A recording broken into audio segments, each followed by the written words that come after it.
بسم اللہ الرحمن الرحیم۔ السلام علیکم ناظرین کرام، پاکستان نے امریکہ اور بھارت کے مابین مذاکرات کے بعد واشنگٹن میں جاری مشترکہ بیان میں پاکستان سے متعلق حوالوں کی شدید مذمت کی ہے اور ان دعووں کو مسترد کر دیا ہے۔ ناظرین کرام، دفتر خارجہ کے ترجمان نے کہا کہ مشترکہ پریس کانفرنس کے دوران بھارتی وزیر دفاع اور خارجہ امور کے پاکستان سے متعلق دعوے قابل مذمت ہیں اور ہم یک طرفہ اور مخصوص نوعیت کے مشترکہ بیان کی مخالفت کرتے ہیں۔ بیان میں کہا گیا کہ بھارت کی جانب سے مقبوضہ کشمیر کی خصوصی حیثیت ختم کرنے سے نئی دہلی کے زیر تسلط کشمیر میں انسانیت سوز اور انسانی حقوق کی سنگین صورتحال جنوبی ایشیا میں امن و سلامتی کے لیے ایک سنگین خطرہ ہے۔ وزارت خارجہ نے 5 اگست 2019 کے بھارتی فیصلے کو یک طرفہ اور غیر قانونی اقدامات قرار دیا۔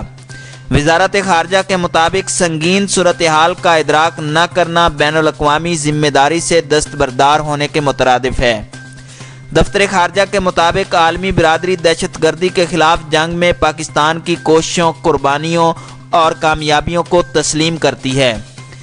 انہوں نے مزید کہا کہ پاکستان کا خیال ہے کہ مقبوضہ وادی میں بھارت کی ریاستی دہشت گردی اور نئی دہلی سے پاکستان کو لاحق خطرات علاقائی امن و سلامتی کو خطرے میں ڈال دیتے ہیں۔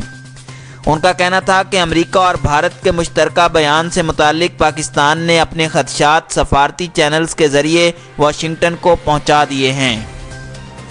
ناظرین اکرام، اس سے قبل بھارت کے وزیر خارجہ جے شنکر نے مسئلہ کشمیر میں بھارتی اقدامات کو تنقید کا نشانہ بنانے پر امریکی کانگریس کے سینئر اراکین سے ملاقات منسوخ کر دی تھی۔ واشنگٹن پوسٹ کی رپورٹ کے مطابق بھارت نے مطالبہ کیا تھا کہ مقبوضہ کشمیر میں بھارتی اقدامات اور پالیسیوں کو تنقید کا نشانہ بنانے والی کانگریس کی خاتون رکن کو ملاقات میں شریک افراد کی فہرست سے نکال دیا جائے، لیکن امریکہ نے یہ مطالبہ منسوخ کر دیا تھا۔ واشنگٹن کے دورے کے دوران بھارتی وزیر خارجہ کو ایوان کی خارجہ امور کمیٹی کے چیئرمین کے نمائندے، ایلیٹ ایل اینجل کمیٹی میں شامل اہم ریپبلکن رکن مائیکل میک کال اور دیگر سے ملاقات کرنا تھی۔ حال ہی میں امریکی کانگریس میں ڈیموکریٹ کی خاتون رکن کانگریس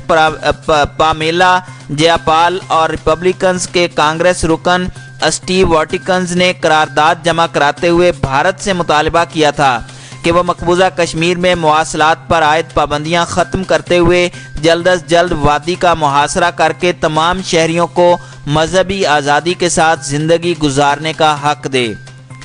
اقوام متحدہ نے مقبوضہ کشمیر میں لائن کنٹرول پر نئی دہلی کی جانب سے میزائل نصب کرنے کے بعد عوامی اور فوجی قیادت نے عالمی برادری کو بھارت کے جارحانہ اور اشتعال انگیز ڈیزائن کے حوالے سے خبردار کیا۔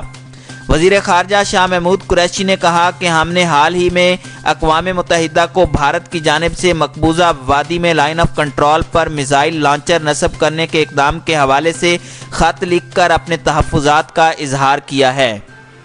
انہوں نے کہا کہ ہم نے خط میں اپنے خدشات کا اظہار کرتے ہوئے لکھا ہے کہ بھارت اقوام متحدہ میں جاری انسانی حقوق کی خلاف ورزیوں سے دنیا کی توجہ ہٹانے کے لیے پاکستان پر حملہ کر سکتا ہے۔ وزیر خارجہ نے اقوام متحدہ سے بھارتی عزائم کے خلاف ایکشن لینے کا مطالبہ کرتے ہوئے کہا کہ جنوبی ایشیا کی پہلے سے کشیدہ صورتحال میں بھارتی اقدامات سے تناؤ میں مزید اضافہ ہوگا۔ ناظرین اکرام، رواں ہفتے ہی چین نے بھی سیکیورٹی کونسل کے بند کمرہ اجلاس کے دوران اراکین کی توجہ پاکستان کے وزیر خارجہ کی جانب سے لکھے گئے خط میں اٹھائے گئے تحفظات اور لائن آف کنٹرول پر بڑھتی ہوئی کشیدگی کی جانب مبذول کروائی۔ چین نے اقوام متحدہ کے فوجی مبصرین سے اس معاملے پر بریفنگ دینے کا بھی مطالبہ کیا اور سیکیورٹی کونسل کے اجلاس کے دوران مقبوضہ کشمیر کی صورتحال پر بحث بھی متوقع ہے۔ ناظرین کرام، خیال رہے کہ بھارت نے مقبوضہ کشمیر کی موجودہ صورتحال کا جائزہ لینے کے لیے نئی دہلی جانے والے امریکی سینیٹر کو وادی کا دورہ کرنے سے کچھ عرصہ پہلے روک دیا تھا۔ رپورٹ کے مطابق امریکی سینیٹر کرس ہولین نے بتایا تھا کہ انہیں رواں ہفتے بھارت کے دورے کے دوران مقبوضہ کشمیر میں جانے کی اجازت نہیں دی گئی۔ ناظرین کرام، واضح رہے کہ بھارت نے 5 اگست کو مقبوضہ کشمیر کی خصوصی حیثیت ختم کرنے سے قبل ہی وادی میں کرفیو نافذ کر دیا تھا، جبکہ وہاں پر تاحال مواصلات کا نظام بھی معطل ہے۔